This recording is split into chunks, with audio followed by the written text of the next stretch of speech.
My name is Chloe, and I was 27 years old when everything I had quietly built in the dark finally stepped into the light. For as long as I could remember, my place within my own family had been treated as irrelevant, a minor detail in a story that revolved entirely around the men who shared my last name. My father, Richard, had constructed a sprawling real estate empire on a foundation of greed and calculated compromise, and within that world, the only measure of a person's worth was the power they commanded and the circles they ran in. My older brother, Brandon, was everything Richard had ever wanted to reproduce. Self-important, entitled, and dressed in confidence that had no real substance beneath it. At family dinners, our father would toast Brandon's latest business conquest with genuine pride while my career in public service earned nothing but dismissive laughter. They wanted me to internalize my own smallness. They wanted me convinced that I was powerless. For a long stretch of years, they nearly succeeded. I endured their casual cruelty with quiet consistency, absorbing the mockery without reaction and letting them believe whatever version of me suited their narrative. Because I had declined to participate in their corrupt enterprise, they concluded I had no real ambition at all. But while Brandon was busy refining his talent for exploiting people, I was quietly developing something they never anticipated. I was developing an instinct for uncovering what people work hardest to conceal. They congratulated themselves on pushing me to the periphery, never understanding that the periphery is exactly where you gain the clearest picture of a structure about to give way. The morning the envelope arrived, something about the air inside our estate felt different. The document was formal and substantial, stamped with an embossed presidential seal that caught the light as Brandon practically tore it open. His expression shifted immediately into one of gleaming self-satisfaction. Richard and Brandon had obtained coveted VIP invitations to a prestigious military honors ceremony at the White House, the kind of occasion reserved exclusively for individuals operating at the outermost edge of societal influence and institutional power. Over the 2 weeks that followed, those invitations became their favorite instrument of humiliation. They appeared on the kitchen counter, surfaced at every meal, and were referenced constantly with the specific intention of making certain I understood that I had been left out of the family's crowning social achievement. In their minds, my exclusion from that guest list was the most articulate statement they could make about my worth. "It's really too bad your little government position doesn't come with opportunities like this, Chloe," Brandon would announce at the dinner table, and Richard would respond with that low, satisfied laugh he reserved for moments when he felt completely untouchable. Neither of them had any idea that my position in government bore almost no resemblance to what they imagined. For several years, I had been functioning under a classified federal designation that I had deliberately kept hidden from everyone in my personal life, safeguarding the integrity of a long-running and deeply sensitive investigation that was still unfolding. The night before the ceremony, Richard issued his latest directive without even lifting his eyes from the documents in front of him. He had no interest in navigating Washington traffic or coordinating transportation, so he assigned me the role of their driver for the morning, expecting me to deliver them to the White House entrance, observe their triumphant arrival, and then wait outside alone. I accepted the assignment without argument. Pennsylvania Avenue moved slowly that morning, but Richard and Brandon occupied the back seat with the ease of men who had never questioned their right to be anywhere. When we reached the outer security boundary of the White House, they stepped out, smoothed their expensive suits, and instructed me to park and stay put. Instead, I got out of the car and joined the security line immediately behind them. The checkpoint was a tightly controlled environment staffed by unreadable officers and precise biometric technology. As we neared the front, Richard lifted his gold-edged invitation with theatrical confidence, angling it for maximum visibility, then turned to direct one final public insult in my direction. "Stare all you want, Chloe. You weren't invited." He calibrated his volume deliberately so that the guests nearby could absorb every syllable. I gave him nothing in return. My expression didn't shift.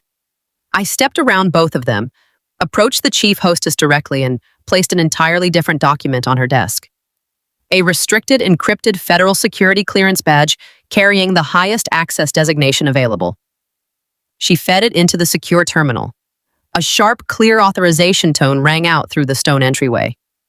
Whatever practiced pleasantness had been fixed on her face disappeared in an instant. Her eyes went wide. Her hands developed a visible tremor against the scanner, and the blood seemed to drain from her face entirely as she assessed what was appearing on her screen.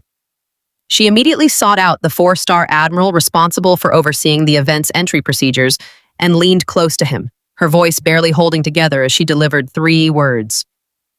"Sir, she's here." Richard's expression shifted toward anticipation. He assumed the disruption was leading toward my removal and had already begun forming his next remark. But the words dissolved before he could produce them.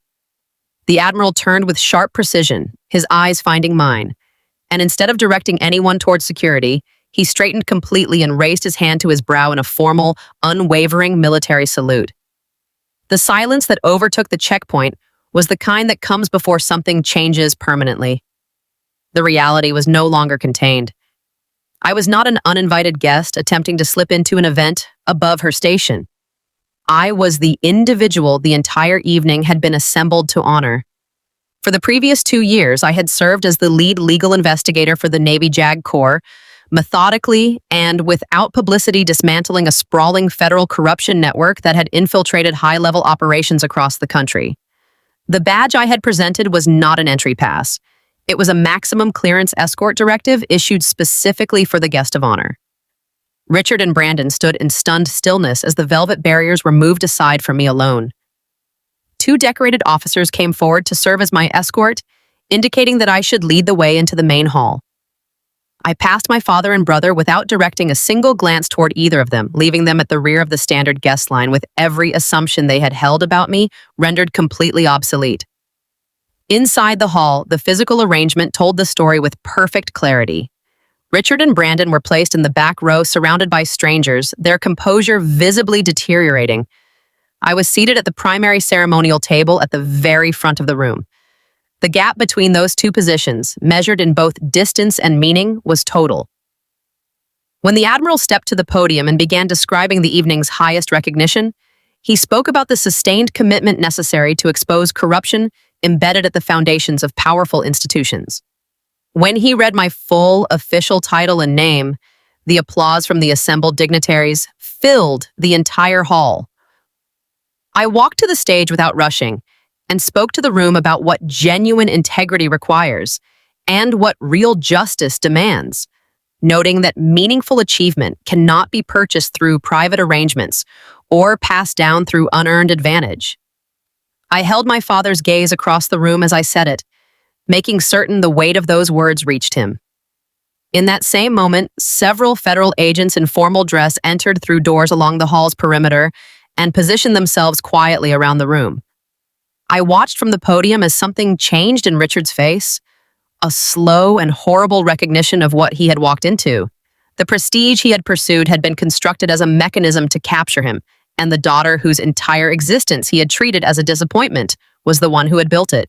The true architecture of my investigation was now fully exposed.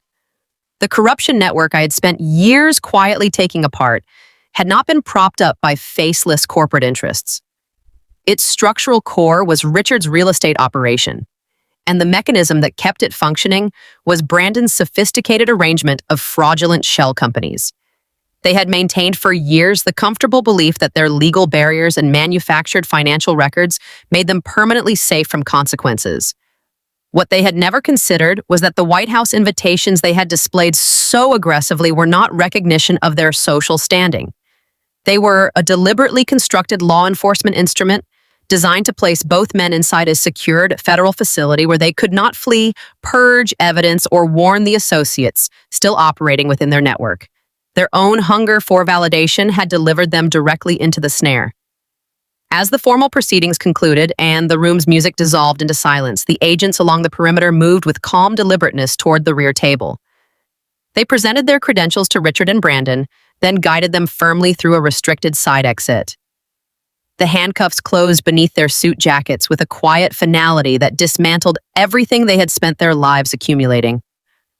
Richard looked back toward the stage as he was escorted out, his expression carrying something I had genuinely never witnessed on his face before. He was searching for mercy from the daughter he had spent decades dismissing. I turned away from him and extended my hand to the colleagues beside me. Whatever structural hold that family dynamic had maintained over me for so long released itself completely in that moment. 3 months after the ceremony, the full weight of the consequences had settled. Richard's empire had fractured and collapsed beneath federal indictments, and Brandon was confronting substantial prison time with no avenue for release. They were finally being held to account for the genuine harm they had caused across many years to people who had never deserved it. I had chosen to leave Washington entirely, resettling in a quiet cottage in Carmel, where the Pacific moved against the rocks below my porch each morning with steady, indifferent consistency. Sitting there watching the water, one thing became unmistakably clear. The harshest things my father had ever said to me had served, in the end, as the precise foundation of my victory.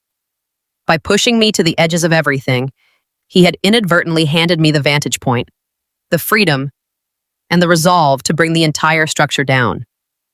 What he intended as exile turned out to be my greatest advantage. Now I want to hear from you. If your own family had mocked you publicly at an event of that scale, what would you have chosen to do? Would you have remained silent and let the trap close around them? Or would you have confronted them directly in that moment? Drop your answer in the comments below and thank you for watching until the very end.